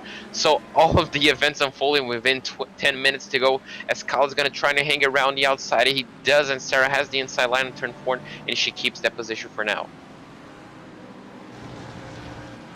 Absolutely enthralling series of events there, and I think the pressure isn't quite off yet for Kyle Robinson, or rather the other way around. I don't think the pressure is off for Sarah Rabb, as Kyle Robinson continues to pressure from behind. Again, it's a scenario where she has to continue to hit her marks here through the middle section of the circuit, and especially make sure she does well to get through turn 12 quite well. If we see another mistake out of Mick Blue, there's quite a few cars that he could, or positions rather that he could lose now, because he's now within, I want to say, 2 or 3 seconds of the next 4 cars or so behind him. So if he could drop very easily from 13th, or actually 14th rather, all the way down to 18th if he has another mistake. crunch time for all these drivers. You see Mick Blue, you see Sarah Rabb. We've even got Kyle Robinson, Christopher Rafty, Sven Hartman, the newlywed out here, Jackson Lowry, some 24 seconds behind, though. That'd be the next car for position. So Mick Blue could theoretically drop to 18th, but it's going to be hard to drop any further than that. We are into the final 10 minutes. We want to talk about I mentioned the Lorayes.com Sport for Good donation link earlier on. We put that in the YouTube and Facebook chats. We can do that again. But the Northwest GT3 Challenge broadcasts are brought to you by match donations to Lorayes Sport for Good. Founded under the patronage of Nelson Mandela, Lorayes Sport for Good uses sport as a powerful and cost-effective tool to help children and young people overcome violence, discrimination, and disadvantage in their lives. Over the past 2 decades, we have developed a global network of grantee partners and worldwide charitable infrastructure. They've also developed a depth of understanding and corresponding credibility in their field and are recognized as a leading organization in the fast-growing sport for development community. Please help Northwest GT3 support such an incredible cause by placing a donation today. And these broadcasts are actually funded by match donations, as I mentioned right there. So that's incredible, what not only Northwest GT3 is doing, but also just Lorayes in general. I mean, it's an incredible cause, and glad that somebody is taking on that effort. Looking back through the rest of the field, Chris Brunnemer still leads. John Whitendorf second place. Brady Lubinell takes over the podium. And going back to some of those battles, guys, I'm not so sure what else is going to get sorted out, because a lot of these guys through the top 10 are pretty well sorted. Then we have a few battles. I mean, Michael Doling's pretty close to Tyler Campbell, but it seems like while it's been easy to get to somebody and make a move, it's kind of hard to actually complete that pass and do it well. I mean, it's hard to make these quality moves we've seen. Yeah, obviously, especially depending on the car that you have. Obviously, if you're in the BMW, it looks like to be the fastest car in the straight line speed. Is you can see there just the Audi struggling to get close enough, to try and put the car alongside him.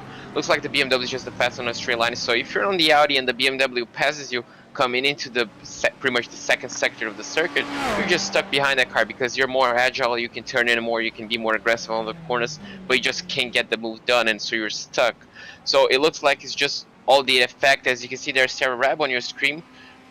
Oh, looks like Sarah Rabb, just hearing towards the mic, looks like she had a drive-through, so maybe a few, too many incidents. We saw some wheel banging, some door banging, and unfortunately looks like that costed her the 5 for P14, and that's unfortunate for her. She looked like she had the pace, and unfortunately that's all dropped back. I'm pretty sure she's now on the, she's 18th now, so yeah, that's unfortunate for her, but she still has a few minutes. Hopefully for her, someone can get contact and she can make some positions.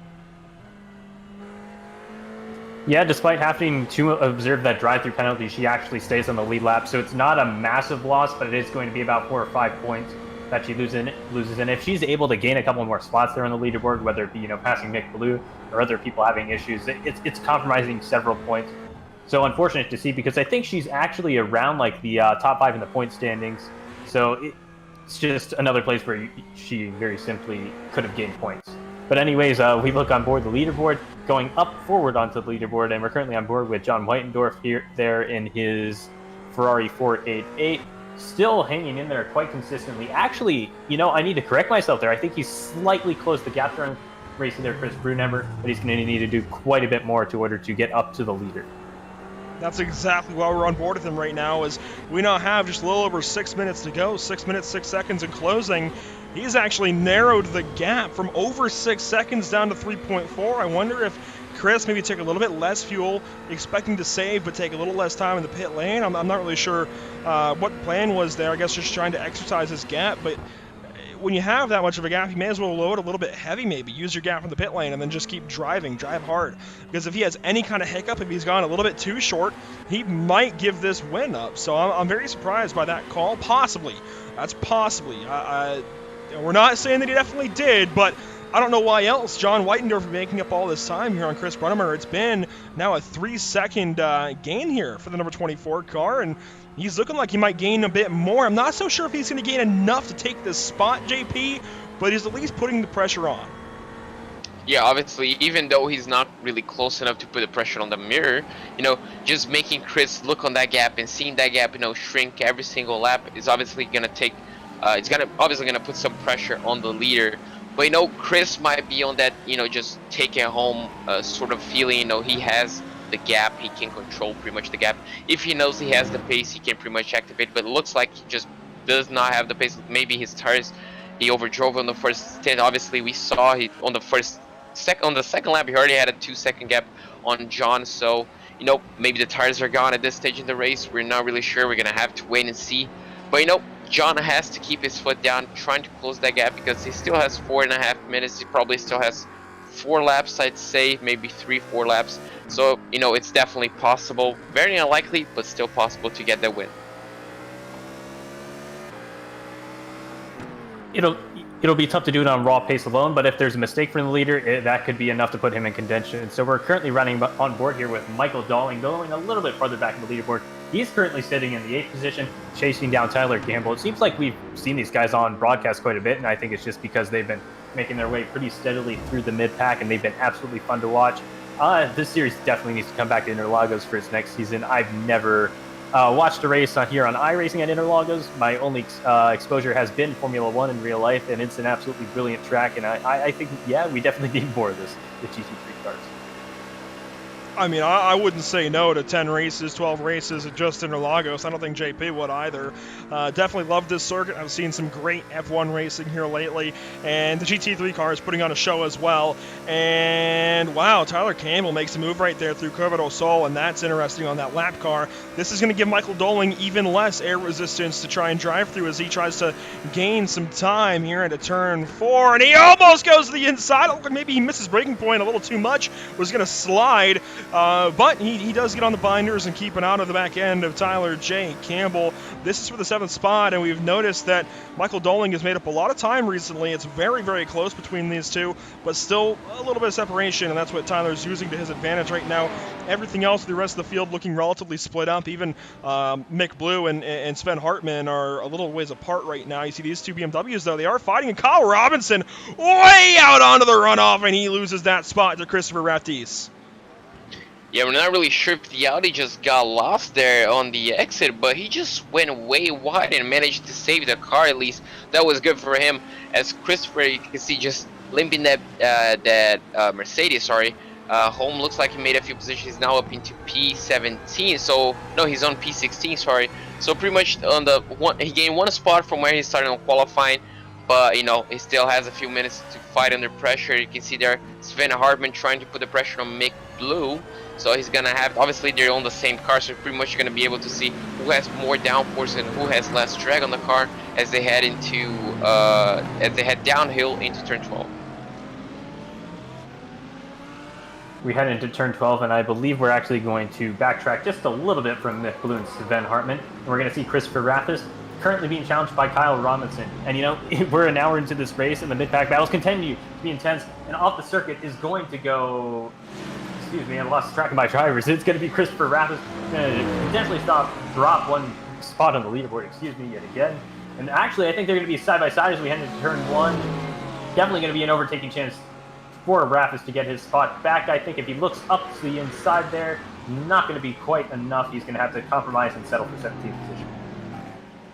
These guys sorting things out here in the midfield. We go back up front, and I think this is going to be the white flag lap for Chris Brunnemer. He's going to come under the flag stand. You see Sarah Rabb actually giving up that spot, trying to take 1 less lap in that number 2 machine this evening. Chris Brunnemer takes the, maybe not the white flag. We haven't seen final lap just yet, so we might have 1 extra lap here this evening, and I'm not on the replay like I have been before, so Chris Brunnemer, maybe 1 extra lap here. I'm kind of surprised. I thought that would have been the last lap. That would have carried us past our 1-hour allotment. Regardless, this battle is actually getting closer. John Weitendorf now 2.5 seconds back of Chris Brunnemer, narrowing the gap, but I'm not so sure what he could do in a lap and a half. If this is not the final lap, Chris could have a fuel problem. We're not really sure why he just dropped off the pace. If it is a fuel problem, it would make sense, just lifting and coasting, trying to get the fuel mileage down, because it is extremely difficult to save fuel on this racetrack. Obviously, you have turn 1 as a heavy braking point in turn 4, but this part of the racetrack, pretty much the infield, is just really hard because you're always going so slowly. You just don't have time to lift and coast. But if it is a fuel issue, then John Weitendorf might be home could be for a fight, at least for the win, as looks like they're not on the final lap, so they could have an extra lap, and that could be interesting for Chris if he didn't put enough fuel in the car. It's not the only possible route to victory for John Wittendorf. The ticker has updated. Now we see the white lights. Now we see final lap. Usually it displays beforehand, but this is going to be out of the final corner for the final time this evening for the number 2 of Chris Brunnemer, and that will do it. He gets his first win of the season. It almost feels like he should have had one by now.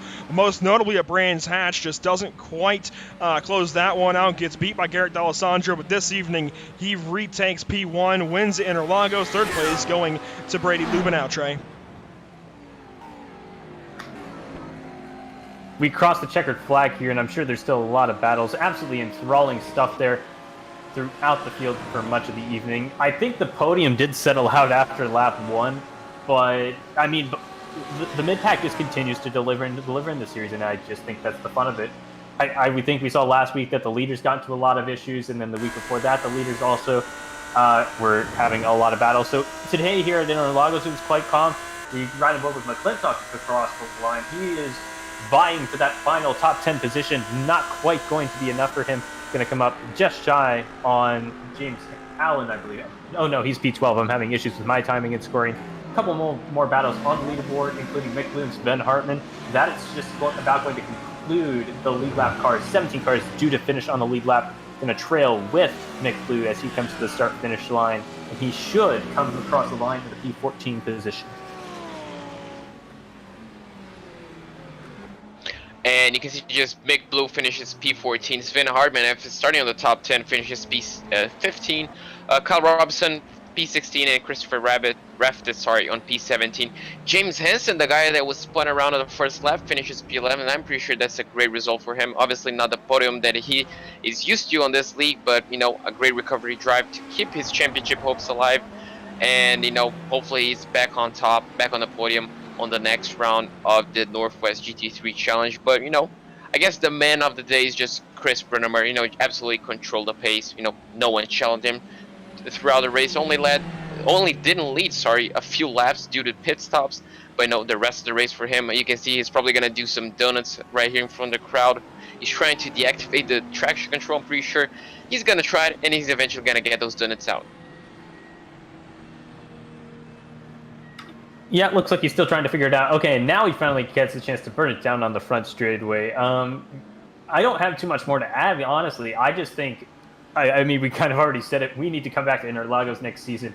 And next week, we're going to head to the absolutely chaotic Mount Panorama in Bathurst, Australia. And that round is going to be purely chaotic. I'm sure we're going to see a lot of incidents. And it doesn't take much to absolutely clog the circuit there once you get up onto the mountain. So it's just going to be a fun time. Great time here in Interlagos. Man, we're going to figure out a special graphic for the track map next week. That is going to be insane. Mount Panorama Circuit there in Bathurst, Australia. Looking forward to hitting up now our 4th continent next week. And, well, 5th country. It's going to be a whole lot of fun next week. Mick Blue's going to come by. Hopefully he doesn't hit Chris Brunnemer right here. He's going to be heads up, actually, as Chris is doing some burnouts. And they will sort that out, man. It's cool to see Chris get that win. That, again, I think he really deserved a couple of other times so far this season. But he finally executes and he gets a whole race in just very cleanly this evening. And very, very well deserved here for Chris. We will, of course, step away here for just a moment. We'll rejoin you and the top 3 drivers here momentarily. Do not go anywhere. We've still got the podium to look forward to in post-race interviews in our post-race show here at Pit Stop TV.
After months of quarantine, we're all interested in how we can become our best self. The team at Permanent Makeup and Cryo is here to help you get the flawless makeup look every day without the extra effort or time. When it comes to your appearance, you deserve the best care that money can buy.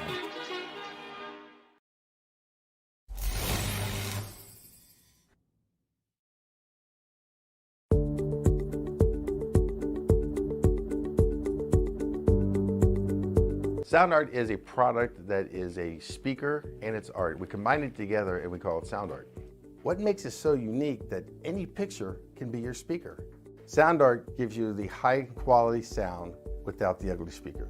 This isn't a picture with a speaker, the picture is the speaker. Just imagine your wedding picture uploaded onto a canvas and now it's speaking 10,000 tunes. I mean, it's a very cool concept. What we like so much about it that you can take anything that means something very special to you, upload it on the canvas, have it hanging up in your room, your balcony, wherever you want to put it, and now it's a speaker. I mean, how cool is that? It's something that we have that and no one has. No one has this product. It's just a great gift to give anybody. It's just a neat concept. Around here we say, art never sounded so good.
We welcome you all back to Interlagos. It's been one heck of a show this evening. I'll tell you what, Autodromo Jose Carlos Pace definitely puts on a heck of a show, and it's got to be a pretty darn good home track to have here, JP. Since it is your home track, we're going to go a bit out of order, and I'm going to give you this first interview here because, oh man, that was a great show, and definitely we'll clap here. Slow golf clap. Props to Interlagos and Brazil getting to call this one your home track. This is a great circuit. I definitely love this place. And we will then, I'll stop talking about how much I love Interlagos. We'll just talk to the guy who won here this evening, Chris Brunnemer. Well, thank you. No, we all just love this track, and it was just a fantastic track to have in this fantastic country. But, you know, we're going to start things off with the driver of the number 2 car, Chris Brunnemer. Obviously, Chris, your first win of the season. How does it feel to finally step on the top step of the podium? It feels pretty good. It was kind of a surprise. I didn't expect the field to string out like that after qualifying. And obviously, you just had the pace on qualifying. You got pole. You got a great jump on the green flag when the green flag dropped. And pretty much you just controlled the pace on the first stint. So how was the first stint? How easy was it? How the track tempo was 50 degrees Celsius. So it was a pretty hot track. The car must have been feeling pretty slidey on those fast few corners and also on the slow corners as well. Yeah, no, it felt pretty good until the first pit stop. I was attempting to focus on keeping my tires healthy and not burn them up. But yeah, the first stint felt pretty good. Kept moving my brake bias rearward to keep the fronts happy. But yeah, the first 40 minutes was good. Now, obviously, after the pit stops, we got a bit of surprise. You lost bit of pace, I'm assuming, to John Winterdorf. Were you fuel saving? Did you like put less fuel in the car than necessary, so you're fuel saving, or you just like taking the car home, managing the pace, pretty much just controlling the race from the pit stops till the end of the race? Yeah, a little bit of everything. I didn't expect the race to be that close between 38 and 39 laps, so crew chief was telling me I might need to save fuel. I ended up being okay, but no, in reality, John just saved his tires way better than me. My front tires were gone towards the end. Luckily, I had a big enough lead that I didn't have to worry too much, but yeah, no, John just saved his tires way better. Yeah, and coming off obviously from this racetrack to next week, obviously you're going to be in Mount Panorama, Bathurst. How are you expecting to drive on that track? Is it a track that you feel comfortable with? Do you push to the limit? Obviously the walls are going to be really close, and any mistake can be really costly, especially up the hill. How are you going to adapt coming from Interlagos to Bathurst? Yeah, probably approach it the same way as here. So after a lap or two and tires warm up, it's actually pretty much a breeze in these cars with anti-lock brakes. Bathurst gets sketchy when you don't have anti-lock brakes, but Bathurst is a pretty friendly track to me as long as I can keep it clean. Typically have pretty good pace, but hopefully we keep the non-admin win streak to greater than 1. Yeah, and obviously, if anything happens, obviously Mount Panorama is a much more difficult track. How are you expecting, let's say if you don't get pole, if you don't manage to do the same as here today, how do you expect to pass on such a difficult track as Bathurst? Pray that you're not stuck behind a BMW, and then past that, it's not too terribly bad to pass there with a long backstretch. You just hope that you can stay with them through the top of the section or top of the hill and down the hill, and just get a run down the backstretch. But like I said, pray that you're not behind a BMW, because they can really make your life difficult. Well, we saw how strong the BMWs were in the straight line here, so obviously there is going to be it's going to be a major factor. But on the win tonight, congratulations. Do you have anyone to thank for this win? No, I'm a lone wolf, I suppose. Well, then that's going to be really short. Thank you for your time. Thank you for pretty much racing tonight, and well done on your win. You really deserved it tonight. Thank you. So that was Chris Brenneman, the driver of the number 2 car, the winner of tonight's race here in Interlagos. And I'm going to be passing now to Trey Shuttlesworth so he can interview John Winterdorf, who just came 1.8 seconds late to the party, to the winners' party. Sorry.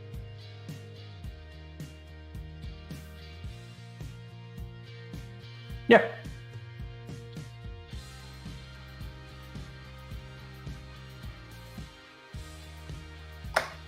John Wittendorf. So it was a relatively calm evening. I mean, you basically, for the most part, settled into second place. Just talk us through your initial feelings coming home with a second place finish at Interlagos. Yeah, it was pretty uneventful most of the night. Got a little bit behind early on. Car was a little bit loose, and Chris got out there about 6 or 7 seconds, and then just before the pit stop sequence, he started coming back to me a little bit, and I just kept on going towards the end, just ran out of time. Yeah, we did notice that you were slowly ticking away on his lead. Was that just due to your tire management, or did you find a little bit something extra there near the end of the race? Yeah, I think it was more or less just the tire management between the two of us. I know he commented that his tires didn't have quite as much life left in them in comparison to mine, so I think that was the biggest difference. We know the guys for this series do practice quite a bit. What did your practice regimen look like as we came to Interlagos for this week? Well, early in the weekend, I ran in a team event, a 3-hour team event, so got quite a bit of practice for that, and that a lot of notes about what to expect, as far as passing and whatnot is concerned. So it helps a lot. Yeah, I mean, that just about covers your afternoon, I think, here at Interlagos. It was, as we said, relatively calm. So, I mean, that leads me into what we should expect from you next week as we head to Bathurst. Are you going to stay with the Ferrari? Otherwise, what do your plans look like to prep for Mount Panorama? No plans to change from the Ferrari. I just ran there about a month ago in a 3-hour endurance, and it's really just about survival, and it's a track that I enjoy a lot, so I'm looking forward to it. All right, John, I think that's about all I have for you. Is there anyone you want to thank out there for your runner-up finish tonight? No, not really. I able to set up a pretty good car setup for tonight, and all the hard work paid off. Hey, that's fair enough. Congratulations again on your second place finish tonight. Thank you. That's John Wettendorf. He's going to finish second place here at Interlagos, round 4 here in the Northwest GT3 Challenge. And moving in will, of course, bring in the bottom step of the podium. But Brady is very accustomed to this podium at this point, and not just the bottom step, because Brady, you won 1 week ago this evening. Not quite the top spot, but still bronze is not so bad at that number 11 Ferrari 488. Tell us about your evening. Yeah, it went pretty good. I'm pretty happy with it. I didn't really have the pace to keep up with John, and I think Chris was trying to make sure he didn't bin it at the end there, so he was still slowing down. So I think I was slightly gaining on him, but he was taking it a little easy, trying not to blow his big league lead. But I was pretty happy with the gap that I had on P4 and P5, so happy with the podium. Yeah, I think a podium for sure in this series seems almost like a win no matter what happens. I mean, it's just been so tough and so well fought out. It seemed like the podium was decided, though, even after just the first lap or so. What was the strategy trying to see if you could work up to John? Because, I mean, it seems like they just had everybody covered.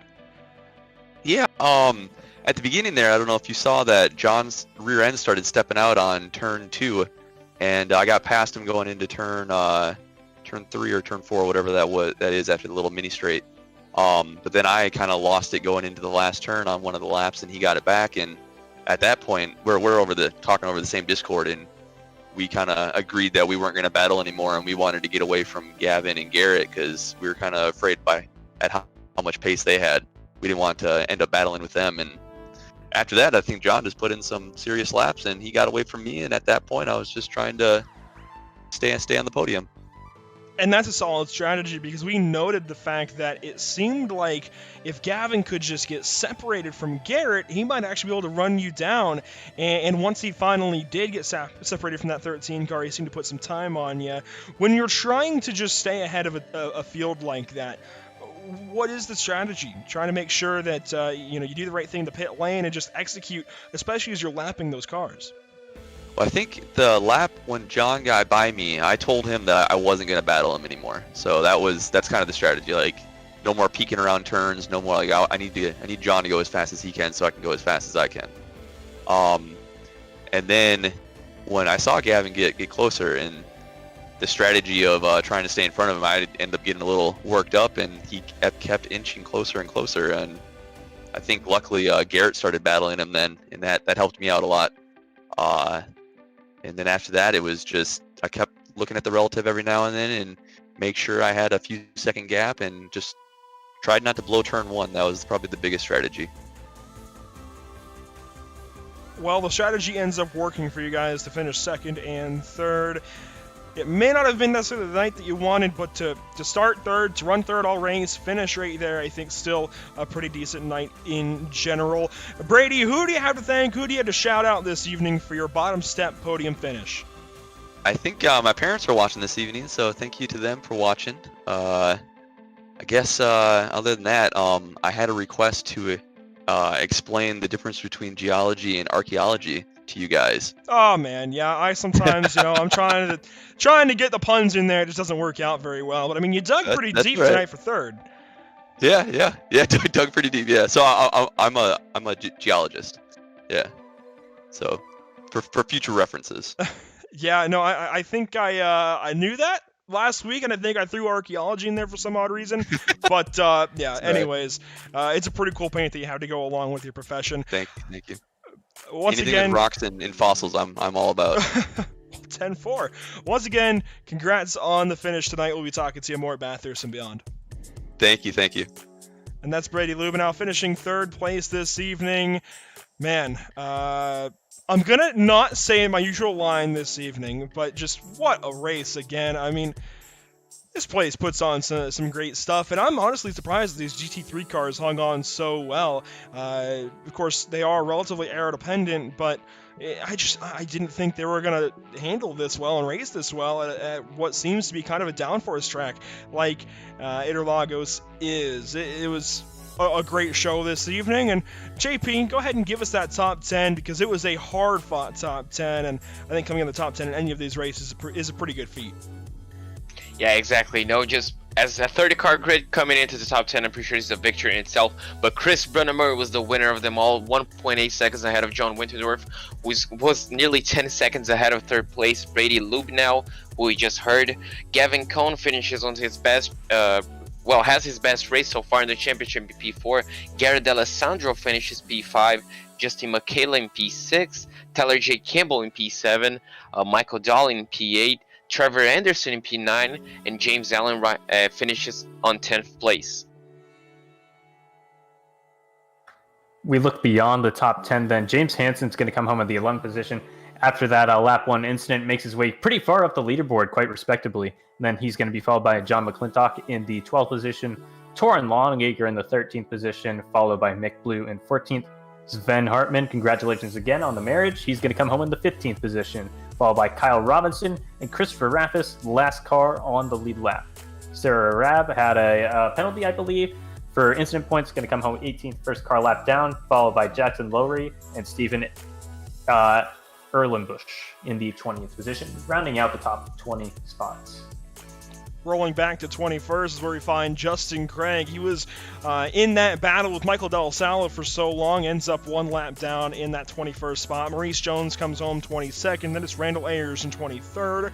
Jason Frisk in 24th. Michael Bishop, we saw him in that massive accident with Gary Brown at one point in this race. He recovers to 25th spot. Michael Del Salo, the only car 2 laps down, he finishes 26th position after his incident with his teammate. A couple of mics in some trouble this evening. Bernd Osterhag finishes in the 27th position, 5 laps down. Joey Atterbury has a lot of trouble this evening and unfortunately finishes 28th, 12 laps behind. Gary Brown, as our social media guy Emerson Arden put it, applying for his pilot's license this evening, going up and over in a wild accident there into turn 8. He ends up 29th, 21 laps down, and Josh Taburek, last of them all, 34 laps behind the race leader in 30th position.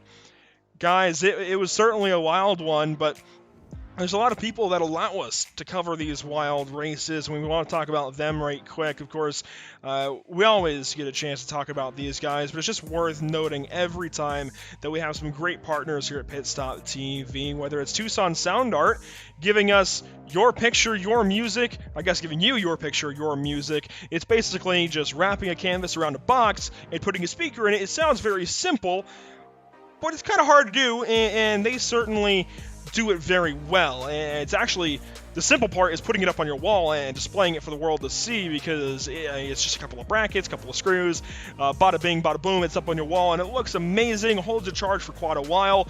And I mean, why wouldn't you want to take any moment from your life? You might usually put in a picture frame, put it around, in this case, a frame kind of like wrapping around a box, and then it plays music. I mean, it's a great concept.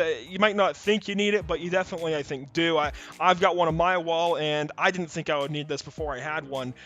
It's amazing. I can confirm it is one of the coolest things that I own, if not the coolest thing I own. I'm very thankful to Robert Pattengale and everybody else at Tucson Sound Art for hooking us up with that. You can go to TucsonSoundArt.com for additional info, and make sure to use promo code PitStopTV at checkout to get 10% off of your order. Permanent Makeup in Maine, they make a lot happen for us as well, and when it comes to your appearance, you deserve the best care that money can buy. Ashley Bollier, the owner at Permanent Makeup in Cryo in Maine, is a certified micropigmentation specialist who provides professional, safe, and personalized services. You can contact them at permanentmakeupinmaine.com or call or text them at 207-358-8683. And if you're looking for the best solutions for your permanent makeup concerns, you can give them a call today to book a consultation. If you visit their Facebook page, they even do monthly giveaways, so you can get on that action and maybe even win yourself something each month. Whiplash Media puts together all of our camera packs, stream overlays, graphics, you name it. We thank them for all of their work. Our new parent organization that is also working on its presence in real racing, offering services like photography, social media management, and public relations. Go to whiplash-media.com or hit us up on Facebook at Whiplash Media, and we will get you taken care of today. Of course, the league has its partners as well. 425 Motorsports has selected products that dominate the industry and provide the most diverse selection of equipment and apparel to their clients. 425 offers an in-house project management division, and they are a full shop that specializes in car builds, preparation, and street performance and custom modifications. Again, you can go to www.425motorsports.com for more information on them. PGP Motorsports, another shout out to them, located in Kent, Washington. It's a 22-acre go-kart facility. Loads of great views as well there. PacificGP.com. Bradley Media Design, thank you for your effort as well behind the series. Check them out at twitch.tv/BIFDIT, BIFDIT. Skull Simgear as well, putting up a button box for our series champion here at the Northwest GT3 Challenge. A lot of great people putting their hard work and effort into things here, and we can't let that effort go unnoticed because it really gives us some prime racing. I mean, this has been great stuff all season long so far. We're only 4 weeks into things. But that will do it this evening. That will conclude our coverage of the Northwest GT3 Challenge at Autodromo Jose Carlos Pace. We at Pit Stop TV thank you for tuning in and joining us for tonight's action, and we hope you enjoyed tonight's broadcast. Join us again Wednesday for the Bluegrass iRacing Series at Martinsville Speedway. Make sure to follow us on Facebook at www.facebook.com/pitstoptv, over on Twitter at pitstoptv_, on Twitch at www.twitch.tv/pit_stop_tv, and on YouTube at www.youtube.com/c/pitstoptv1.